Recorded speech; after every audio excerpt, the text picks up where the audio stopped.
Our defense correspondent Sifon Essien is standing by for more updates on the briefing by the Chief of Defense Staff. Sifon, a lot to unpack when you look at the briefing by the Chief of Defense Staff, but give us more updates. I know that he said a lot. You've tried to put them in few paragraphs, but give us more update as to what he said in terms of national security. Number one, the Chief of Defense Staff acknowledges that there are security challenges across the country, from the northeast to the northwest to the north central to the south to the southeast. And he has also called for inclusive action of stakeholders, you could call them, as well as locals in the communities affected by insecurity, to work closely with security forces to address the issue.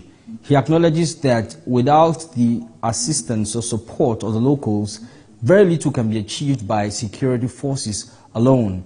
That's why he called for the inclusive efforts. But he also notes an interesting thing he notes or announced is the launch of a new operation in the Northwest. Actually, several operations in the Northwest will be fused together to form one operation. In other words, the Northwest will become a theater akin to what we have in the Northeast, where Hadinkai is the code name for the operation.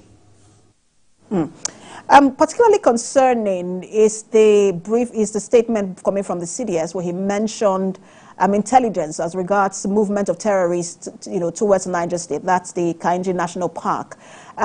Did he mention, if there's anything being done to forestall that particular, suspicion or intelligence that they got that that park is going to be attacked?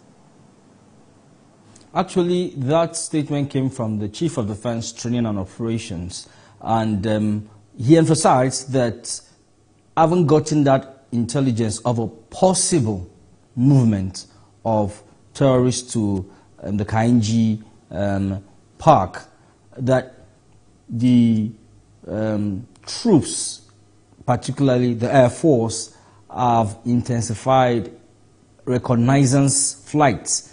That's reconnaissance and surveillance flight over the area. In other words, having eyes in the sky.